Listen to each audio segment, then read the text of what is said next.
Hello, I'm Bruce Zimmerman, and this is the Open Line Garden Show podcast for this week. One of the books that I have always recommended have finally arrived from the printers, so they came a little late, and I just got mine earlier this week. So the Toronto Gardener's Journal and Source Book for 2016 by Margaret Bennett Alder. I've been recommending this book for I don't know how long. This book is a journal, and it's not just for the Golden Horseshoe. Anywhere where it's zone 5 and 6 and 7, this book will work. And the only reason it doesn't work for other zones is that the weekly tips are geared to those zones. So if you don't mind adjusting those mentally, let's say you're a little farther north and you want to do some forcing of forsythia, etc., you know darn well that you can just move it up a week and you'll know that you'll be fine, or maybe 10 days or 2 weeks, depending on where you live. A lot of people that far north can't grow forsythia, but there are some northern hardier forsythias, which can be forced as well. And otherwise, you know, you've got other plants that also can be forced that you've got in your garden.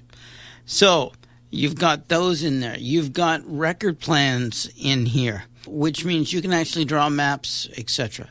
There is a photo section, and there's little instructions on the first page of the photo section, which will allow you to put a lot more photos of your garden in that section than, you know, if you organize yourself with a little bit of Scotch tape.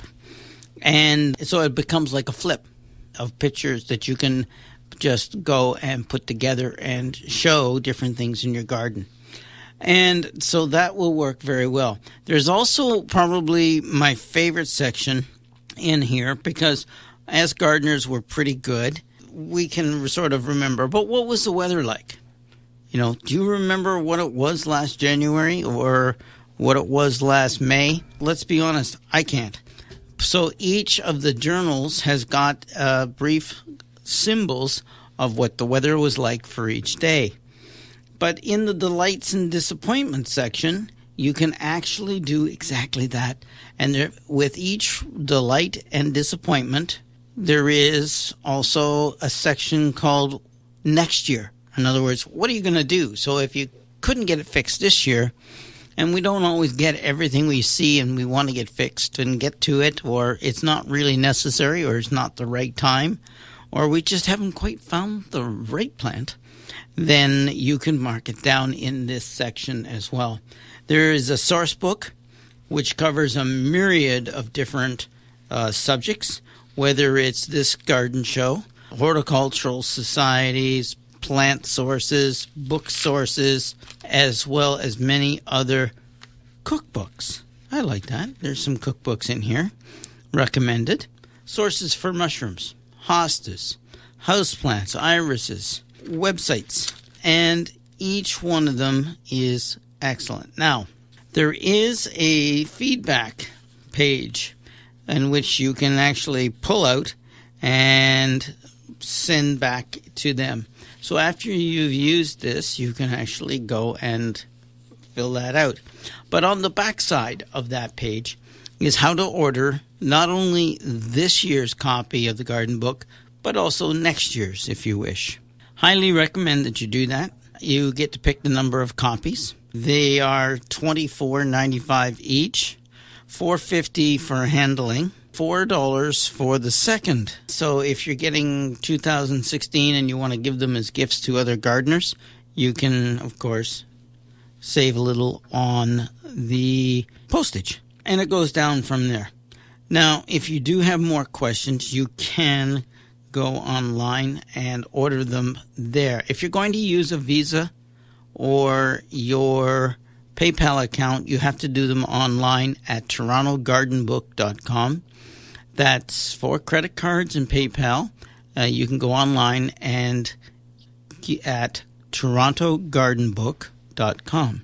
Always works really well. If you're going to send in a check, then you send a check for $29.45, and they will get that out to you ASAP. you're going to send that money order or check to Garden Book Orders, 490 Briar Hill Avenue, Toronto, Ontario, Mary 5 Nancy 1 Mary 7. That's Mary 5 Nancy 1 Mary 7. And it's going to be, the checks or money orders are going to be made out to Briar Hill DTP. So that's Briar Hill Don Thomas Peter. And mail them to Garden Book Orders, 490 Briar Hill Avenue, Toronto, Ontario, M5N 1M7. Always a good idea. And let's be honest, this book is well worth it. Because I don't know whether it's I'm getting older or the fact that we've got so much on our plates that sometimes we don't always remember all the things that we actually want to in our gardens as well. And oh yeah, you might as well, when you get your book, put in Canada Blooms, right? You can use it that way too, because Canada Blooms is coming up March 11th to the 20th at the Direct Energy Centre, Toronto, Ontario. So don't forget to do that. I'm Bruce Zimmerman. This is the Open Line Garden Show podcast for this week.